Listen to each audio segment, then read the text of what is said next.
Hello and welcome to this edition of YES101's Visual Radio. Bringing you news, I'm Hashini Patirana. Let's start off with your headlines. News First headline. Several factions call for the presidential election to be held this year in line with the constitution. Sajid and Anura Kumara meet ITAC leaders in Jaffna. And in your international headlines, Blinken says fate of ceasefire plan down to Hamas. And in your sports, it's cricket. Sri Lanka to meet Nepal for the first time in a T20 game.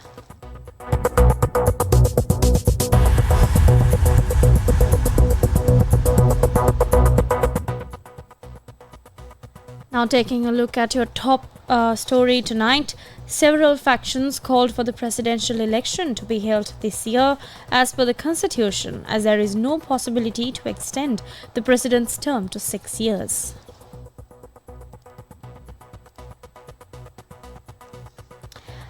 Now, Executive Director of the People's Action for Free and Fair Elections, or PAFRO, Rohan Hettiarachchi says the president's term cannot be extended by 1 year in any manner.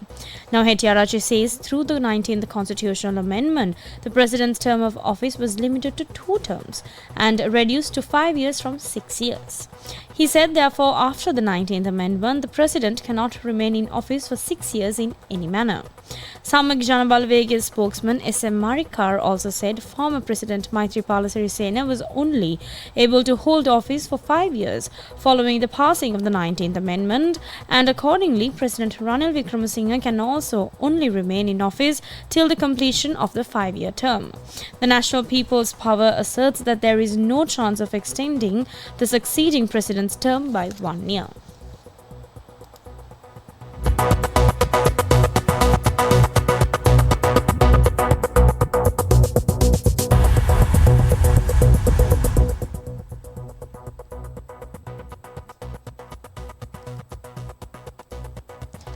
Now moving on to more local news, the leader of the Sammak Jana Balawega Sajid Premadasa and leader of the National People's Power Anura Kumara Dissanayake are engaged in a Jaffna visit.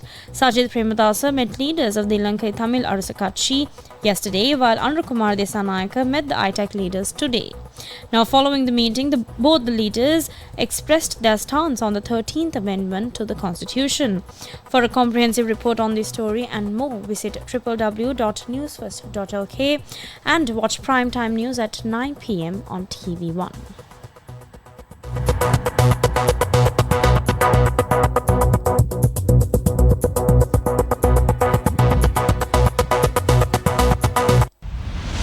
International news.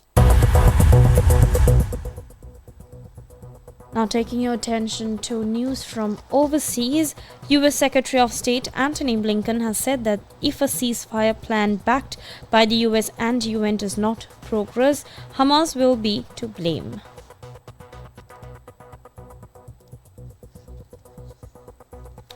Now, Blinken reiterated his call for Hamas to accept the plan as outlined by President Biden 11 days ago.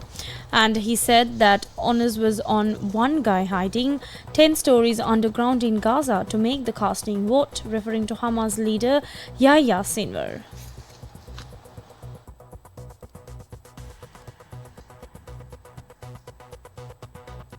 Sports news. Sports news.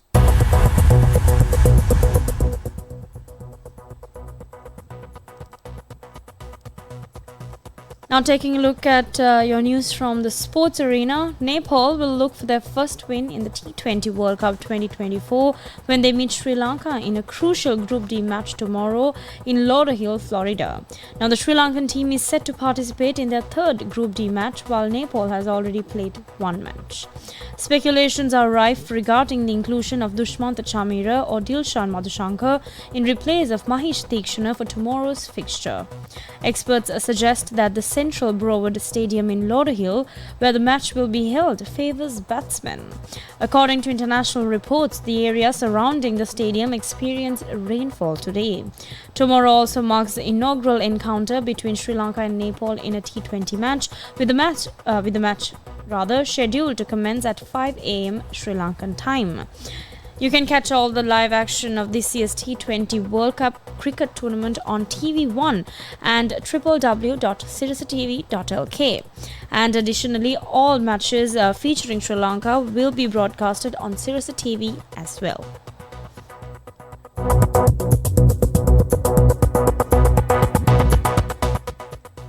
And with that, we wrap up this edition of YES101's Visual Radio. I'm Hashni Pathirana. Thank you for watching and good night.